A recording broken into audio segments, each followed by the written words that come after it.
2017లో ఈ మా బ్రదర్ ఇల్లాతో వాళ్ళ సిస్టరు వినుకొండకు వచ్చినప్పుడు నన్ను ప్రపోజ్ చేసినప్పుడు మరి ఆల్రెడీ మ్యారీడ్ అయింది కదా, ఒక పాప, ఇద్దరు పాపలు ఉన్నారు అని చెప్తున్నారు కదా. మరి ఎలా అంటే మా ఇంట్లో ఉన్న టైంలోనే ఆ 3 days మా ఇంట్లో ఉంటే ఆ 3 daysలో 1 day అతన్ని అడ్వకేట్ గారి దగ్గరికి పంపించేసి డివోర్స్ మీద డివోర్స్కి అప్లై చేయమని చెప్పి పంపించింది ఆవిడ.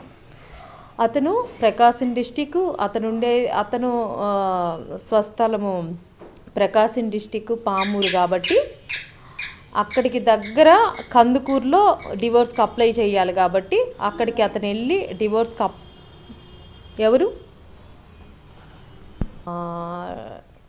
అప్లై చేశారు, డివోర్స్కి అప్లై చేశారని చెప్పారు. తర్వాత నేనైతే మ్యారేజ్కి అంగీకరించలేదు. తర్వాత నా పాటికి నేను హైదరాబాద్లోనే ఉంటుంటే అతను రావడం జరిగింది. వచ్చిన తర్వాత ఓకే మ్యారేజ్ చేసుకుందాం అన్నట్టుగా అతను మాట్లాడడం జరిగింది. నేనేం అంగీకారం తెలపలేదు. తర్వాత దాని మీద కొన్ని మాకు సంబంధించి పర్సనల్గా ఒక జెంటు లేడీకి మధ్య పర్సనల్గా కొన్ని విషయాలు అయితే ఏంటి, కొన్ని మాటలు అయితే ఏంటి, కొన్ని కమిట్మెంట్లు అయితే ఏంటి, కొన్ని విషయాలు అనేది ఒక కమిట్మెంట్ పరంగా నాతో మాట్లాడారు కాబట్టి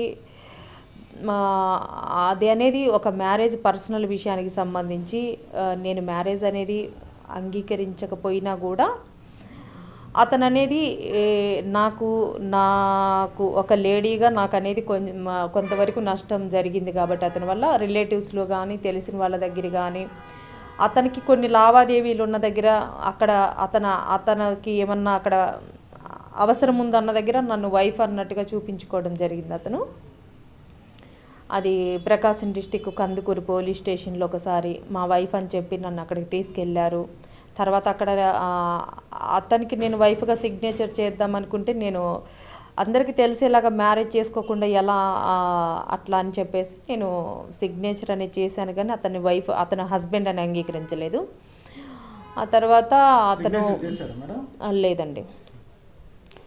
తర్వాత అక్కడ నుంచి అంటే ఒక రిలేటివ్గా నేను పక్కన ఉంటుంటే అతను అక్కడ ఏంటంటే అవకాశంగా వైఫ్ అన్నట్టుగా చెప్తున్నారు, కానీ అతని మనసులో అందరికీ తెలిసేలాగా మ్యారేజ్ చేసుకోవాలని ఉద్దేశంతో అతను అలా బిహేవ్ చేస్తున్నాడు అనేది నాకు తెలియదు. కాబట్టి ఇప్పుడు ఏదైనా అందరికీ తెలిసి మ్యారేజ్ చేసుకుంటే ఎవరినైనా యాక్సెప్ట్ చేస్తాం మనం, మ్యారేజ్ అయింది హస్బెండ్ అన్నట్టుగా. అతనికి ఇప్పుడు ప్రతి మనిషి అన్న తర్వాత ఎన్నో సమస్యలు ఉంటాయి బయట పర్సన్స్ నుంచి. అట్లాగే ఏంటంటే మా తాతయ్య వాళ్ళ కొడుకు కాబట్టి నేను అతను పక్కన వెళ్ళడం జరిగిందనమాట. కొన్ని చోట్ల ఏంటంటే నన్ను వైఫ్గా చూపించుకోవడం ప్రయత్నం చేశారు ఆయన. చేసిన తర్వాత నేను వాటికి తిరస్కరించాను. ఇంకా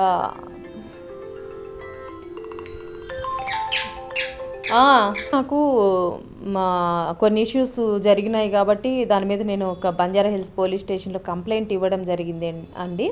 దీని గురించి నేను ఎక్కువగా మాట్లాడితే ఇప్పుడు విషయం ఏంటనేది పూర్తిగా అవతల పర్సన్ని పోలీసు వాళ్ళు వాళ్ళ దగ్గరికి పిలవలేదు, అతన్ని కోర్టుకు ప్రొడ్యూస్ చేయలేదు, లేకపోతే అతను ఏదన్నా ఒక రిలేటివ్ బయట పర్సన్ కాదు కాబట్టి నాకు ఎలాంటి ఇంటిమేషన్ కానీ రిలేషన్స్ ద్వారా కానీ ఏది సమాధానం అనేది లేదు కాబట్టి ప్రజెంట్ నేను ఇంతకన్నా ఎక్కువ మాట్లాడలేను. ఏదన్నా ఉంటే అతను యాక్షన్ ఏంటో దాన్ని బట్టి నా రియాక్షన్ ఉంటుంది. అతను ఏం చెప్తాడు సమాధానం ఏంటనేది అతని నుంచి నాకు స్పష్టత వచ్చిన తర్వాత నేను అసలు వాళ్ళు ఎవరెవరి ప్రోద్బలం, ఎవరు అతన్ని మ్యారేజ్ చేసుకోమని ప్రోత్సహించారు, ఎవరైతే అతన్ని మ్యారేజ్ చేసుకోమని చెప్పడం జరిగింది, ఇవన్నీ అనేది ఇంకా కొన్ని ఏదైనా సరే క్లారిటీగా ఒక స్పష్టంగా నేను మళ్ళీ అందరికీ చెప్తాను. ప్రస్తుతం అయితే ఏది అనేది క్లారిటీ లేకుండా నేను చెప్పడం కరెక్ట్ కాదు. అది విషయం అండి.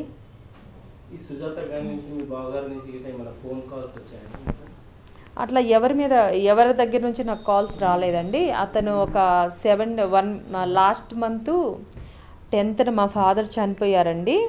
చనిపోతే 26th ఫంక్షను.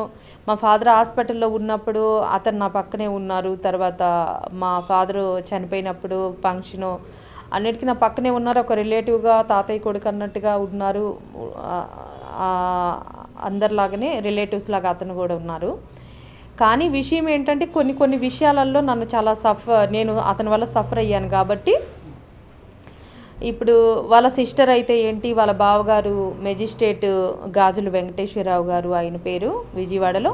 మిగతా వాళ్ళ 3 సిస్టర్స్ అయితే ఏంటి, స్టార్టింగ్ 2017లో 16 ఎండింగ్లో అతను బంజారా హిల్స్ రోడ్ నెంబర్ 12లో నేను ఉన్న దగ్గరికి వచ్చినప్పుడు వాళ్ళందరూ నాతో ఫోన్లు మాట్లాడడం, తర్వాత వాళ్ళందరూ నన్ను మీట్ అవ్వడం, తర్వాత నేను హైదరాబాద్ నుంచి ఉండవల్లి, విజయవాడ దగ్గర ఉండవల్లి అపార్ట్మెంట్కి నేను అక్కడ షిఫ్ట్ అవ్వడము, తర్వాత అతను నన్ను తీసుకెళ్ళి అక్కడ వైఫ్ అని చెప్పేసి ఆ ఓనర్ దగ్గర చెప్పుకొని అక్కడ ఫ్లాట్ అది తీసుకోవడం. తర్వాత నేను కొంచెం నాకు అనేది మనసుకు అనేది కరెక్ట్ కాదు, మ్యారేజ్ అనేది ఇలా కాకుండా వైఫ్ అనేసి ఇలా చెప్పి ఇలా చేసినాడు అని చెప్పి తెలుసుకొని మళ్ళీ నేను వెకేట్ చేశాను. కానీ ఈ మధ్యలో కొన్ని సిచ్యువేషన్స్, కొన్ని సమస్యలు, కొన్ని మాటలు, కొన్ని ప్రాబ్లమ్స్ ఇవన్నీ వచ్చినాయి కాబట్టి వాటి గురించి ఏంటంటే మెయిన్గా ఇతనేం లేదండి, ఇతను వెనక వాళ్ళ 4 సిస్టర్స్, తర్వాత మెయిన్గా వాళ్ళ లాస్ట్ సిస్టరు, మెయిన్గా అతనికి వాళ్ళ లాస్ట్ సిస్టరు సుజాత, గాజుల సుజాత, వాళ్ళ హస్బెండ్ వెంకటేశ్వరరావు గారు. వీళ్ళు చెప్పడం వల్ల అతని విషయంలో నేను అనేది నా పక్కన అతను ఉన్నంత వరకు అతను నన్ను మ్యారేజ్ చేసుకుందాము అని చెప్పడము, తర్వాత నేను అంగీకరించకపోవడము, వీటన్నిటికీ ఏంటంటే మెయిన్ వాళ్ళు ఏదైనా వాళ్ళు చెప్తేనే ఇతను నడుచుకుంటాడు. అదంతా నేనేంటంటే ఒక క్లారిటీ, స్పష్టత వచ్చిన తర్వాత నేను